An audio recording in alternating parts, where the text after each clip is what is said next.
Family was supposed to mean everything to me. My brother Ryan and I had grown up like best friends, sharing the same room, the same struggles, and even the same dreams. We were the kind of brothers people envied, inseparable, always having each other's back.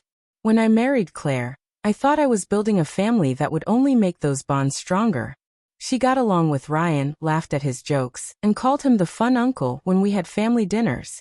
I never thought twice about the way they interacted, because trust was the one thing I believed in without question. But trust has a way of making you blind. The first cracks showed themselves in the smallest ways.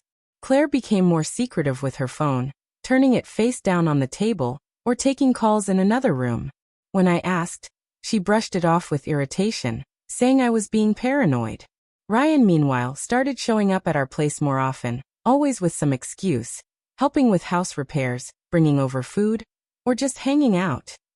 At first, I told myself I was lucky to have such a close-knit family, but there was a nagging feeling in my gut that wouldn't let me rest.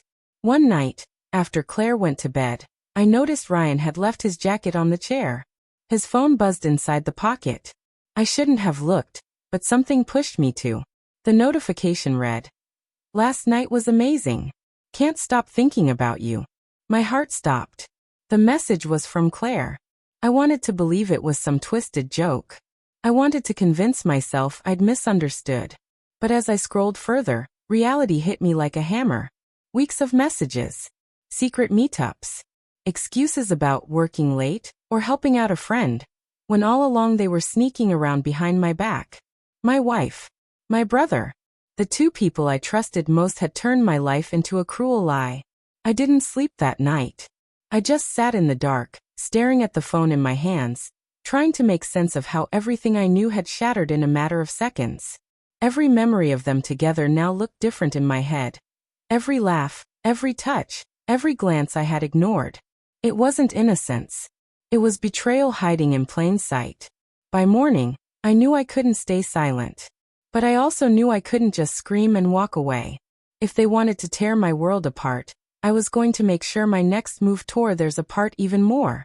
The hardest part was pretending nothing had changed. I woke up the next morning, kissed Claire on the cheek, and made her coffee like I always did. She smiled at me. The same smile I once thought was pure love, but now it looked like poison. Ryan stopped by later that afternoon, cracking jokes, acting like the same brother who had stood by me through childhood fights and heartbreaks. Only now, every word he spoke felt fake, every gesture laced with the knowledge of what he was doing behind my back. I played along. I laughed at his jokes, touched Claire's hand across the table, and gave them no reason to think I knew their secret. Because if I confronted them right then, they would deny it. They would twist it, gaslight me, and maybe even make me look like the crazy one.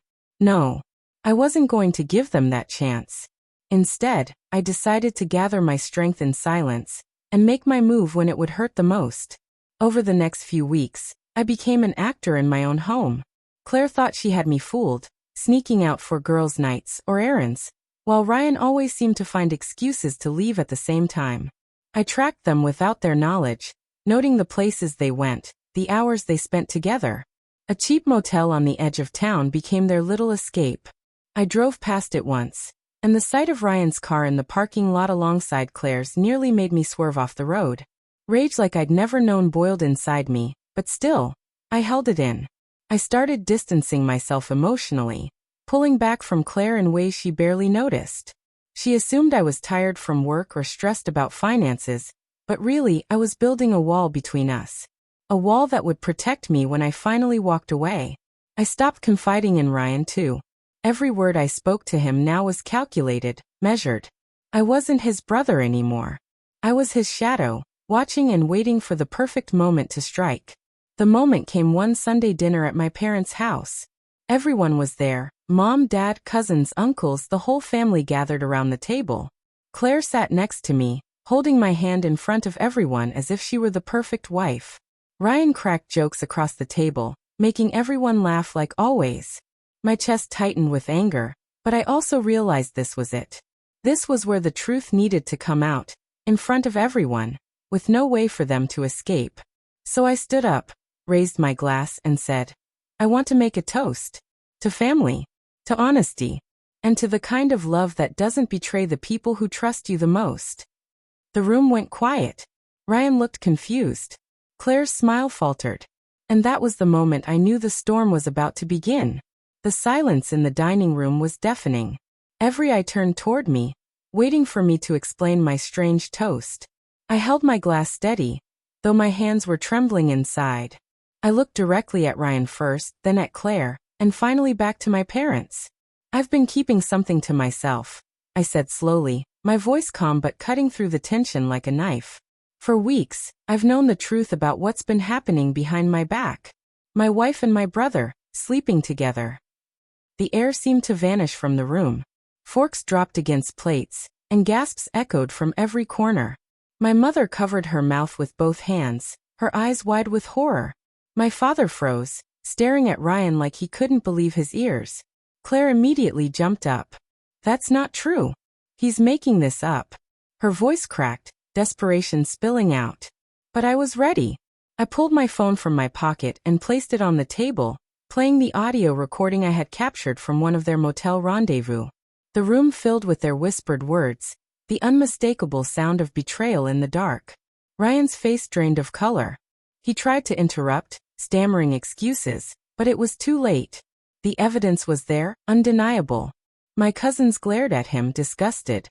My father's voice finally broke the tension. "You with your own brother's wife?" He slammed his fist on the table so hard the dishes rattled. I didn't wait for more excuses. I stood tall, my decision already made. "You can both have each other," I said, my voice steady though my heart was pounding. "But you won't have me in your lives. Not anymore." Claire reached out, tears streaming down her face. "Please listen." I pulled my hand away. "You had your chance. You destroyed a marriage, and you destroyed this family. Don't ask me to forgive what can't be forgiven." The room dissolved into chaos.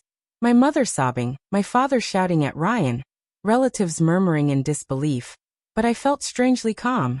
For the first time in weeks, the weight lifted from my chest. I walked out that night without looking back. I didn't pack a bag. I didn't take photos or keepsakes. I left the house, the marriage, and the broken family behind me. By morning, I was gone, my phone switched off, my life already moving in another direction. In the weeks that followed, I heard through whispers that Claire and Ryan tried to keep seeing each other, but the shame was too heavy. My parents disowned him, and Claire's reputation crumbled. They thought they could build happiness on lies, but all they found was isolation. As for me, I started over. Alone, yes, but free.